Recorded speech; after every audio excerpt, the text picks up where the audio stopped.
So dito nga po mga kalingap mga ka-EDC, Kalingap Rob dapat daw hindi na magbitaw ng pera para sa pabahay kila Viancy dahil hindi na daw po ito charity. So yan po yung ating pag-uusapan po mamaya mga kalingap mga ka-EDC. Pero bago po natin ipagpatuloy ang video ito sa mga bago pa lang po sa ating munting channel, huwag po natin kalimutang suportahan ang naman ng Kalingap Kuya Val Santos Matubang at Kalingap Rob. At paunawa panoorin po muna ang full video bago mag-comment para malaman ang nilalaman nito. So dito nga po mga kalingap mga ka-EDC, may isang nag-comment nga po sinasabi nga po niya na hindi na daw po charity yung ginagawang pabahay po dito kina Viancy. Sabi po niya dito sa kanyang comment, ang halaga ng bahay ni Viancy pang-anim na pabahay na yan, hindi na charity yan. Hindi na dapat magbitaw ng pera si Kalingap Rob dyan, sa iba naman sana para mas maraming matulungan. So dito naman po mga kalingap mga ka-EDC, hindi naman po siya ganun ka na comment kumbaga hindi naman kasi meron din naman po siyang point. Pero syempre 'di ba?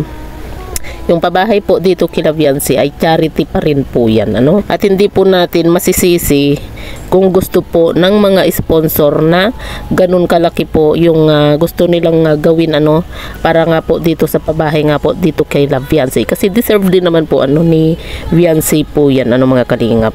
At saka syempre 'di ba, sponsor naman po ang may kagustuhan na ganun po kalaki yung pabahay. At saka yung kay Kalingap Rob naman po mga kalingap, may limit naman po yan yung ibinibigay po niyang pera para po sa pabahay kila Viancy. Hindi naman po lubos-lubos yung ibinibigay po ni Kalingap Rob dito nga po sa pabahay nila Viancy, kasi kita nyo naman po 'di ba, milyon na rin po yung naibigay po ng sponsor ni Viancy nga po dito nga po sa pabahay nga po kila Viancy, 'di ba? At balita pa nga po natin na nag-usap-usap pa po yung mga sponsor. 'Di ba nga po 'di ba, nahinto po yung babae kila Viancy. Kaya nag-usap-usap din po yung mga sponsor para matapos na po yung pabahay nga po dito kina Viancy. Kaya hindi po natin masasabi na lubos-lubos din po yung ibinigay po ni Kalingap Rob dito sa pabahay kila Viancy. Kumbaga sponsor po yung may kagustuhan po niyan At charity pa rin naman po yun mga kalingap. Hindi po natin masisisi ang mga sponsor kasi gusto po talaga nilang tulungan itong si Viancy, kasi nakita po nila at talagang naawa din po sila noon sa kalagayan po nila Viancy nga po. At saka dahil nga po sa sobrang kabaitan nitong batang ito at talagang hindi po siya nagbabago, kaya nagustuhan po siya ng mga sponsor. Maswerte lang po itong si Viancy kasi meron po siyang mga big sponsor nga po. Kaya hindi po natin masisisi na gusto po nilang tulungan talaga itong si Viancy, kasi deserve naman po talaga ni Viancy nga po Kita nyo naman po 'di ba? Una pa lang sinabi na po ni Viancy na gusto lang po niyang makalipat. Kahit simpleng bahay lang, kahit kubo lang, ang mahalaga po sa kanya ay ang makalipat po sila Hindi naman po naghangad itong si Viancy ng malaking pabahay. Ang gusto lang po kasi niya yung makalipat sila, kasi siyempre 'di ba, kita naman po natin tabi po sila ng dagat.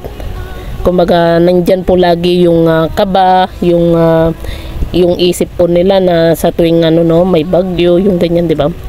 Mahirap po kasi yun talaga, kaya talagang gustong-gusto po nila Viancy na makalipat nga po kahit na kubo lang po, ang mahalaga po sa kanila ay yung makalipat. Pero dahil po sa nakita po nila yung kabaitan ni Viancy, yung hindi po pagbabago ni Viancy, talagang mismong sponsor na po yung may gusto na ganyan po kalaki yung gawing pabahay nga po dito kina Viancy. Although nandun naman po mga kalingap na itong nag-comment na ito, gusto lang naman po niyang kumbaga matulungan din po yung iba na mapabahayan nga po, kasi sabi nga po niya dito 'di ba na yung halaga daw po ng bahay po ni Viancy ay pwede ng pang-anim na pabahay na po yan 'di ba. Kumbaga wala naman po siyang as in masamang dito sa kanyang comment. Kumbaga gusto rin po niyang makatulong pa po sa iba, pero yun nga po 'di ba, sponsor naman po yung may kagustuhan po niyan At yung kay Kalingap Rob naman po ay limit lang naman po yung ibinigay po niya na pera Kumbaga yung inilaan po niya dito nga po sa pabahay nga po kila fiancé.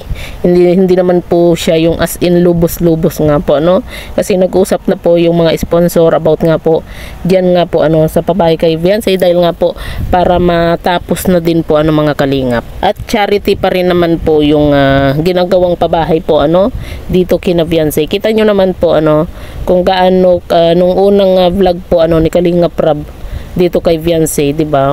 Marami po kasi yung na-touch nga po. At isa na rin po tayo doon lalo na kapag napanood po natin ulit yung interview ni Kalingap Rab dito kay fiancé. Talagang yung mararamdaman mo talaga yung sa pananalita po ni fiancé na talagang deserve po niyang tulungan. Saka kahit na ganyan po kalaki yung pabahay po kila fiancé, charity pa rin po yan mga kalingap. At wala na po tayong magagawa doon kung yun po yung kagustuhan po ng sponsor po ni fiancé. Kasi hindi yung mga sponsor po yung ibang sponsor naman po ni fiancé, di ba? Hindi naman po si fiancé lang po yung natulungan po nila Meron din pong ibang mga beneficiary ni Kalingap Rab yung nabigyan nga po ng tulong. Maging itong si Sir Leo din nga po kahit papaano meron po siyang ibang natulungan pa po bukod dito kay fiancé nga po mga kalingap. Gaya na lang po ng sinabi nga po ni Sir Leo din nga po sa kanyang comment dati na makita po niyang wag lang magbago itong si fiancé, tutulong po siya sa pabahay nga po dito kay fiancé. At natupad naman po yun kasi nakita naman po natin na hindi po nagbabago itong si fiancé nga po simula't simula, di ba?